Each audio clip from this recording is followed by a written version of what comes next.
যে জলপথে বিশ্বের কোটি কোটি ব্যারেল তেল পার পার হয় সেই হরমুজ প্রণালীকে নিয়ে এখন শুরু হয়েছে নতুন নাটকীয় মোড়। বলে রাখি, যে মার্কিন যুক্তরাষ্ট্র আগের দিন পর্যন্ত ইরানের উপর লাগাতার বোমা বর্ষণ করে এসেছিল, সেই মার্কিন যুক্তরাষ্ট্রের ট্রাম্প এখন বন্ধু রাষ্ট্রের মাধ্যমে ইরানের কাছে এমন কিছু বার্তা পাঠালো যেটা বিশ্বের অর্থনৈতিক ও কূটনীতিকে পুরোপুরি বদলে দিতে চলেছে এবং অনেকগুলো প্রশ্ন তৈরি করে দিচ্ছে। যে আমেরিকা যুক্তরাষ্ট্র হরমুজটি দখল করার জন্য লাগাতার চেষ্টা করে এসেছিল, সেই আমেরিকা যুক্তরাষ্ট্র এখন ইরানের কাছে হরমুজ যুদ্ধ বন্ধ করার জন্য দ্বারস্থ হচ্ছে।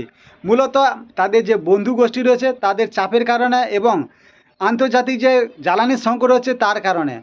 আর আমেরিকা যুক্তরাষ্ট্রের রাষ্ট্রপতি ইরানের কাছে দুটি শর্ত তার বন্ধু রাষ্ট্রের মাধ্যমে ইরানের কাছে পৌঁছিয়ে দিয়েছে। সেই শর্তগুলোর মধ্যে একটি হলো, আমেরিকা যুক্তরাষ্ট্র রাষ্ট্রপতি চাইছে যে ইরান যেন সম্মুখে প্রতিশ্রুতি দেয় হরমুজটিক বাণিজ্যিক জাহাজের জন্য সম্পূর্ণ উন্মুক্ত করে দেবে ইরান, এবং এই বাণিজ্যিক জাহাজে যেন ইরান কোনো প্রকারে যেন আক্রমণ না চালায়।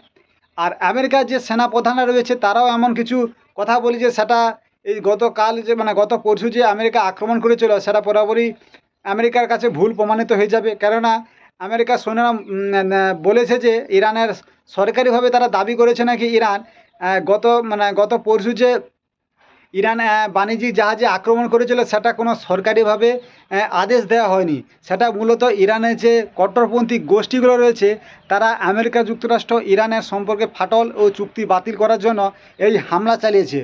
আপনারা বুঝতে পারছেন তো, ইরানের মধ্যে এমন কিছু কট্টরপন্থী গোষ্ঠীগুলো রয়েছে যারা এই চুক্তিটা মানতে চাইছে না। তারা লাগাতার আমেরিকার সঙ্গে যুদ্ধ চালানোর জন্য, এই চুক্তি বাতিল করার জন্য এই বাণিজ্যিক জাহাজে আক্রমণ করে এবং অনেকজন সামরিক বেসামরিক মানুষ মারা যায়, যার কারণে মার্কিন যুক্তরাষ্ট্র বাধ্য হয়ে ইরানের উপর আক্রমণ করতে, যেটা মূলত হয়েছে এই কট্টরপন্থী গোষ্ঠীগুলোর জন্য।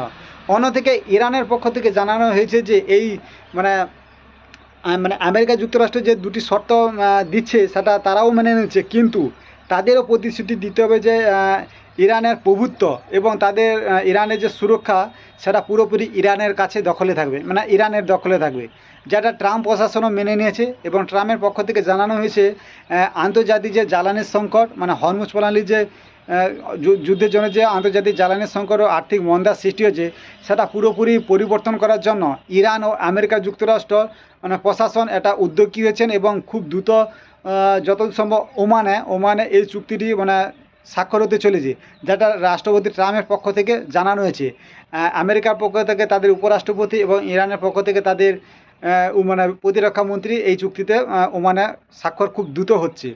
আর সবথেকে বড় প্রশ্ন হচ্ছে যে ইসরায়েলকে নিয়ে, যেখানে ইসরায়েল গত চুক্তিটি ভেস্তে দেওয়ার জন্য অনেকগুলো চেষ্টা করেছিল।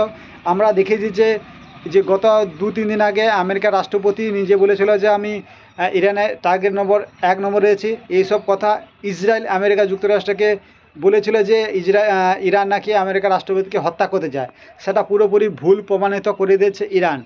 আর আমেরিকার রাষ্ট্রপতি ট্রাম্পও এখন বুঝতে পারছে ইসরায়েলের মন্তব্যটা কী। আর ইসরায়েল কোনোদিনও চাইবে না আমেরিকা যুক্তরাষ্ট্র ইরানের মধ্যে শান্তির চুক্তি স্থাপন হোক এবং বিশ্বের একটা শান্তি বজায় থাকুক। কেননা খুবই শীঘ্রই ইসরায়েলে একটা ইলেকশন তৈরি হয়েছে, যেখানে নেতানিয়াহু খুব বাজেভাবে হারতে চলেছে। কারণ ইসরায়েলের জনগণ চায় তাদের ইসরায়েলের যেন ইরানকে বোমা বর্ষণ করে পুরোপুরি উড়িয়ে দেয়, মুসলিম জনগোষ্ঠীর কাছে মাথা নত করতে চায় না ইসরায়েলবাসী। যার জন্য নেতানিয়াহু বাধ্য হয়ে এই চুক্তিটি ভাঙার জন্য অনেক চেষ্টা করবে। দেখার বিষয় এই চুক্তিটি ভাঙে কিনা। আর আপনাদের যদি ভিডিওগুলো ভালো লেগে থাকে তবে অবশ্যই সাবস্ক্রাইব করে জুড়ে থাকবেন। ধন্যবাদ।